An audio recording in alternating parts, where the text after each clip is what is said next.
السلام علیکم پیارے بچوں، کیسے ہیں آپ سب؟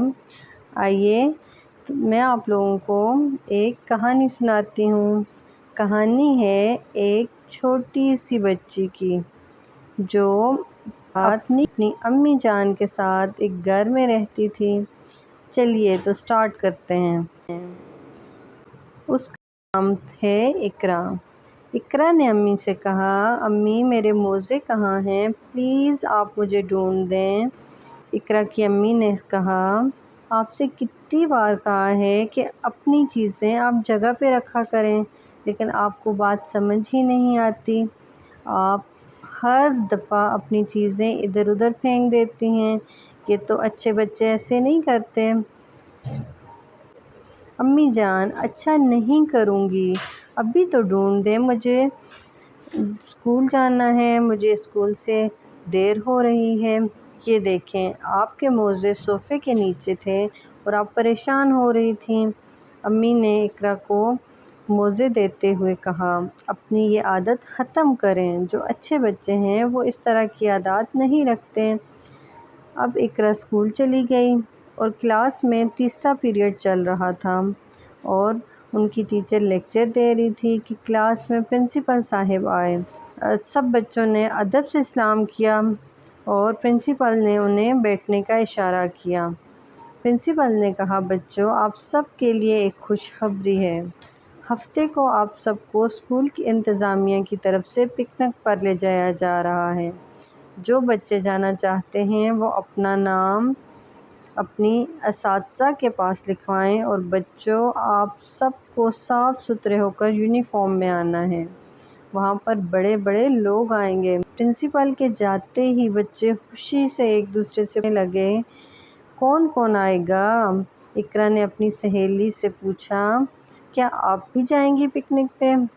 تو اس کی دوست نے کہا، ہاں ہاں کیوں نہیں، ہم بہت مزہ کریں گے۔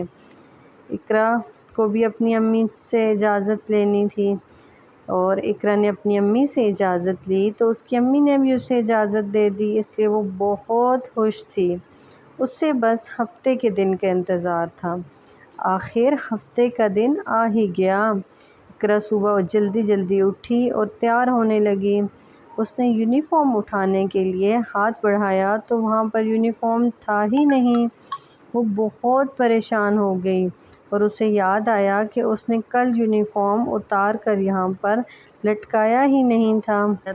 اقرا نے اپنی امی کو بتایا، امی میں نے یونیفارم کل پتہ نہیں کہاں رکھا تھا، مجھے یاد بھی نہیں آ رہا، اور اب میں پکنک پہ کیسے جاؤں گی؟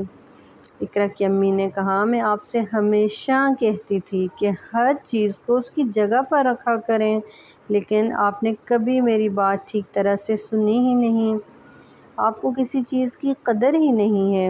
اتنی لاپرواہی اچھی نہیں ہوتی۔ اب آپ پکنک پہ کیسے جائیں گی؟ اس کی امی نے غصے سے کہا۔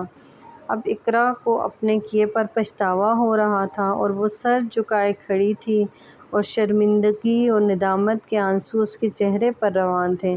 امی جان، مجھے معاف کر دیں، میں نے آپ کی بات نہ مانی اور ہمیشہ لاپرواہی کرتی رہی۔ آج اس کی سزا مجھے مل گئی ہے۔ اب میں پکنک پر بھی نہیں جا سکتی۔ اقرا نے روتے ہوئے اپنی امی سے معافی مانگی۔ مجھے خوشی ہے بیٹا کہ آپ کو اپنی غلطی کا احساس ہو گیا ہے، اور امید ہے کہ آئندہ آپ اپنی ہر چیز کا خیال رکھیں گی۔ امی نے اقرا کو گلے لگاتے ہوئے کہا، یہ لیں اپنا یونیفارم، یہ بے جگہ پڑا ہوا تھا، میں نے کل لے کر دھو کر استری کر کے رکھ دیا تھا۔ کے لیے تیار ہو گئی۔ تو پیارے بچوں، اس کہانی سے ہمیں یہ سبق ملا کہ ہمیں لاپرواہی نہیں کرنی چاہیے۔ ہمیں اپنے والدین کی بات سننی چاہیے اور اپنی ساری چیزوں کو جگہ پہ رکھنا چاہیے۔